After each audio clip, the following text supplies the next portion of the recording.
2025 नए साल की सभी दर्शकों को ढेरों शुभकामनाएं। नए साल के पहले दिन मोदी सरकार ने किसको दिया तोहफा, बताएंगे आपको। दिल्ली चुनाव में संघ की ओपन एंट्री का इशारा किसने कर दिया और क्या है अरविंद केजरीवाल की एक चिट्ठी का मजमून।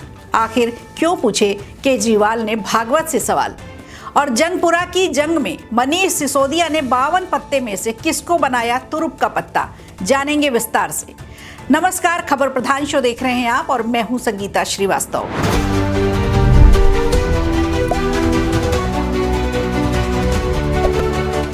नए साल का पहला दिन किसानों के लिए बड़ी खुशखबरी लेकर आया।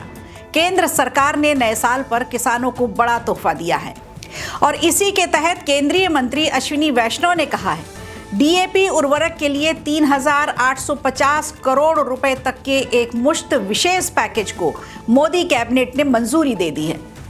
आपको बता दें, प्रधानमंत्री नरेंद्र मोदी की अध्यक्षता में कैबिनेट की एक बड़ी बैठक की गई जिसमें किसानों के लिए कई बड़े कदम उठाए गए। केंद्रीय मंत्री अश्विनी वैष्णव ने बताया कि पीएम फसल योजना का आवंटन बढ़ाकर 69,515 करोड़ कर दिया गया है और अब नई तकनीक के सहारे जल्दी ही असेसमेंट और क्लेम सेटलमेंट भी कर दिया जाएगा। इसके साथ ही जो फायदा होगा वो ये कि किसानों को डीएपी पर अब अतिरिक्त सब्सिडी मिल सकेगी।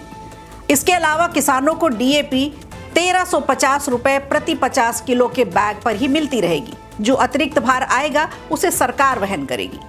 आपको बता दें, एक बैग की कीमत 3,000 रुपए है और अब सरकार ने डीएपी पर 3,850 करोड़ रुपए की अतिरिक्त सब्सिडी देने का फैसला किया है।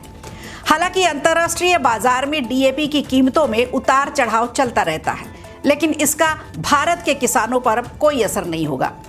इसके अलावा कैबिनेट की बैठक में किसानों के लिए सस्ता डीएपी उर्वरक देने का निर्णय हुआ। चलिए आपको बताते हैं किसानों को किस तरह से इसका लाभ मिलेगा। सबसे पहली बात, किसानों के लिए डीएपी में कोई बदलाव नहीं किया गया। 50 किलोग्राम डीएपी उर्वरक का बैग 1,350 रुपए में ही मिलेगा। दूसरा, डीएपी उर्वरक पर सब्सिडी के लिए 3,850 करोड़ रुपए तक की एक मुश्त विशेष पैकेज की स्वीकृति हुई है। तीसरी बात यह है कि जो किसानों के फेवर में है वो ये कि डीएपी उर्वरक की वैश्विक कीमतों में अगर उतार चढ़ाव होता भी है तो कीमतों की अस्थिरता पर लगाम लगेगी ताकि किसानों को नुकसान ना हो। इसके अलावा 2014 से ये तय किया गया है कि कोविड और युद्ध जैसे संकट यदि आते हैं तो सरकार हमेशा किसानों के साथ रहेगी। पीएम मोदी की पहल पर इसे तय किया गया है कि किसानों को बाजार की अस्थिरता का बोझ न उठाना पड़े। इसके अलावा सब्सिडी में भी बड़ा इजाफा किया गया है। आपको बता दें, उर्वरकों के लिए भारत 60% आयात पर निर्भर है। जैसे ही आयात में व्यवधान आता है डीएपी की कमी पड़ने लगती है और इसीलिए अक्सर भारत में डीएपी की कमी की शिकायत की जाती है।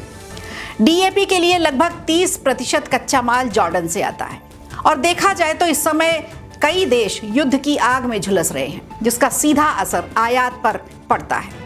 इस बार सरकार ने वैश्विक व्यवधान को देखते हुए अतिरिक्त उर्वरक के लिए मोरक्को, मिस्र, सऊदी अरब समेत कई और देशों से भी कच्चे माल के आयात बढ़ाने की पहल की है।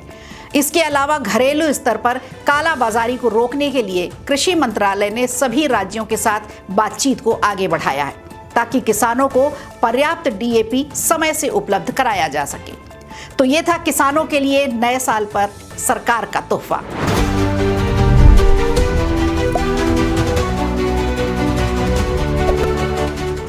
चलिए बढ़ते हैं अब अगली खबर की ओर। अरविंद केजरीवाल की मोहन भागवत को लिखी चिट्ठी से दिल्ली चहक रही है। दिल्ली की सियासत चहक रही है।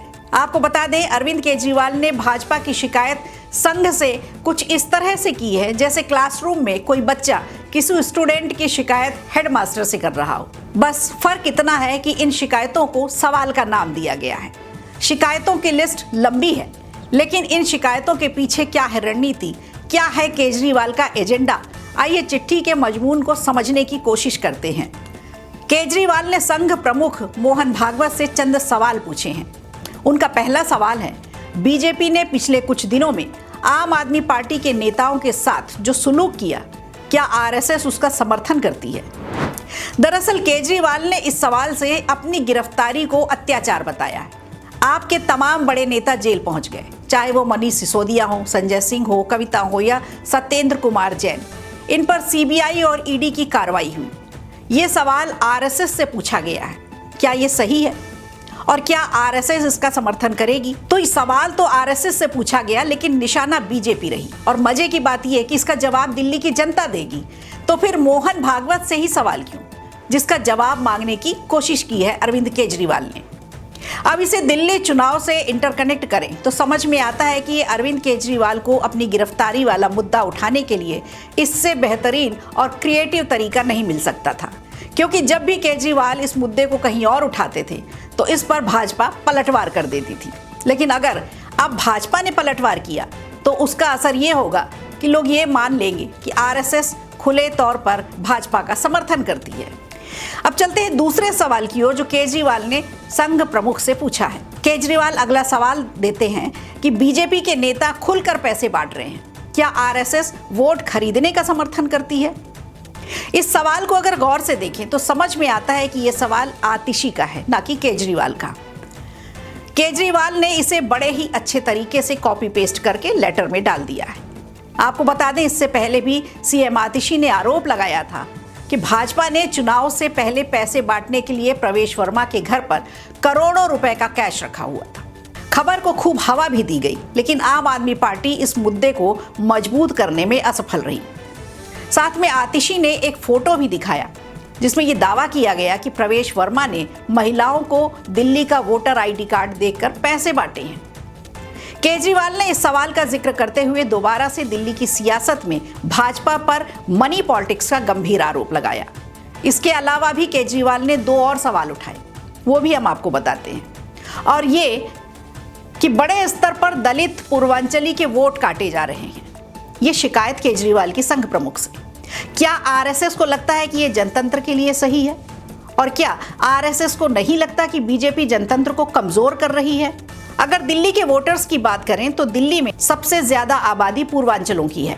ऐसे में पूर्वांचली वोटर्स को साधने के लिए पहले भी केजरीवाल ने बयान दिया था और एक बार फिर उनका जिक्र कर केजरीवाल ने इन वोटर्स को ये दिखाने की कोशिश की है कि आम आदमी पार्टी को पूर्वांचली आबादी की चिंता है। अब जब केजरीवाल कुछ कहेंगे तो ऐसा हो ही नहीं सकता कि भाजपा इस पर काउंटर न करे। चिट्ठी मोहन भागवत के पास पहुंचती है, इससे पहले ही दिल्ली भाजपा अध्यक्ष वीरेंद्र सचदेवा का बयान आ जाता है, जिसमें वो दिल्ली की बढ़ी आबादी पर सवाल खड़े करते हैं। 2015 में ये संख्या बढ़कर 1,33,00,000 हो गई। बढ़े हुए 14 लाख लोगों को कौन लेकर आया और कहां से आए, इसका जवाब मांगा गया। सचदेवा के इस बयान से यह साफ होता है कि भाजपा इस बार दिल्ली में रोहिंग्याओं को ही मुख्य मुद्दा बना सकती है। आम आदमी पार्टी और बीजेपी के बीच वार पलटवार में अब संघ की इनडायरेक्ट एंट्री हो चुकी है।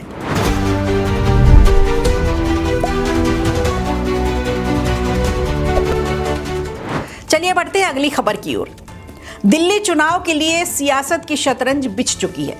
सत्ताधारी दल अपनी कुर्सी बचाने में है तो बीजेपी और कांग्रेस 10 सालों का सूखा खत्म करने की जुगत में है। आज बात करेंगे एक ऐसे सियासी किरदार की जो केजरीवाल के राइट हैंड हैं, पार्टी में नंबर 2 की हैसियत से काम करते हैं और फिलहाल पटपड़गंज की जगह जंगपुरा सीट से आपके उम्मीदवार हैं। समझ ही गए होंगे आप हम बात किसकी कर रहे हैं। दिल्ली के स्कूलों का कायाकल्प करने का दम भरने वाले मनीष सिसोदिया की, जो शराब घोटाले में 17 महीने की जेल काटकर जमानत पर बाहर आए हैं और इस समय जंगपुरा सीट पर अपनी जीत के लिए सियासी ताने बाने बुनने में लगे हैं। लंबे इंतजार के बाद दिल्ली के पूर्व उप मुख्यमंत्री मनीष सिसोदिया को सुप्रीम कोर्ट ने सशर्त जमानत दी है। उनकी अगुवाई में अब पार्टी नई ऊर्जा के साथ दिल्ली विधानसभा चुनाव की तैयारियों में जुट गई है। आज बात सिसोदिया की इसलिए क्योंकि डिप्टी सीएम रहे मनीष सिसोदिया ने अभी 3 दिन पहले ही अपनी विधानसभा क्षेत्र के लिए अलग से शिक्षा घोषणा पत्र जारी किया है। मतलब ये कि पूरी दिल्ली की नहीं, सिर्फ इन्हें अपने विधानसभा क्षेत्र की चिंता है और ये केवल वहीं के शिक्षा मंत्री अपने आप को मानते हैं। जो 10 सालों में स्कूलों का कायाकल्प न कर पाए हों, वो एक घोषणा पत्र से जंगपुरा की जनता का भरोसा जीतने चले हैं। इन्होंने पहले भी बच्चों के भविष्य संवारने का वादा और दावा दोनों किया था। वैसे समझने वाली बात तो ये है कि इतनी हिम्मत और ताकत पार्टी को कैसे मिलती है, कि शराब घोटाले में जिस पार्टी के मुख्यमंत्री, पूर्व उप मुख्यमंत्री, राज्यसभा सांसद और तमाम नेता जेल पहुंच जाते हैं और जमानत पर अभी बाहर भी है, तो फिर कैसे जनता के सामने वोट मांगने पहुंचते हैं। छठ मनाने वाले सभी पूर्वांचल के वोटर्स के लिए यमुना आज भी गंदी है। भोजपुरी समाज का सामना ये कैसे करेंगे। सिसोदिया का कहना है कि अगर उन्हें फिर से जंगपुरा से विधायक चुना जाता है तो विधायक बनने के बाद क्षेत्र के स्कूलों में क्रांतिकारी बदलाव लाने का काम करेंगे। आपको बताते हैं, जंगपुरा विधानसभा क्षेत्र के तहत सराय काले खां और हजरत निजामुद्दीन इलाके आते हैं। अब यहाँ 2 नए स्कूल बनाए जाने का सिसोदिया ने वादा कर दिया है। आम आदमी पार्टी ने अपने मौजूदा विधायक प्रवीण कुमार का टिकट काटकर मनीष सिसोदिया को यहां से उतारा है और जंगपुरा विधानसभा सीट पर इनकी सबसे बड़ी चुनौती जो बने हुए हैं वो है कांग्रेस के पूर्व मेयर फरहाद सूरी। माना जाता है पंजाबी और मुस्लिम वोटों पर फरहाद सूरी की मजबूत पकड़ है। आम आदमी पार्टी ने अपने मौजूदा विधायक प्रवीण कुमार का टिकट काटकर सिसोदिया को यहां से उतारा। फरहाद सूरी जंगपुरा क्षेत्र के निजामुद्दीन वार्ड से अभी पार्षद हैं, जिनकी पंजाबी और मुस्लिम वोटों पर पकड़ तो है ही, करीब 20% से ज्यादा यहाँ का मुस्लिम मतदाता है जो फरहाद पर भरोसा जताता है। मुस्लिम बस्तियों में फरहाद एक्टिव भी है। ऐसे में सिसोदिया की जंगपुरा सीट पर जीत के लिए जंग इतनी आसान नहीं रहने वाली। इसीलिए सिसोदिया को अपने सियासी हथियार आजमाना शुरू कर दिए। हैं। उन्होंने जंगपुरा क्षेत्र में शिक्षा के लिए अलग से घोषणा पत्र जारी कर नया पैंतरा आजमाया है, यानी सुनहरा सपना दिखाने का काम एक बार फिर किया है। ऐसे में देखना है कि सिसोदिया जंगपुरा के कायाकल्प का वादा करके चुनावी जंग फतह कर पाएंगे कि नहीं। खबर प्रधान में आज के लिए इतना ही। नया साल आप सभी दर्शकों के लिए मंगलमय रहे।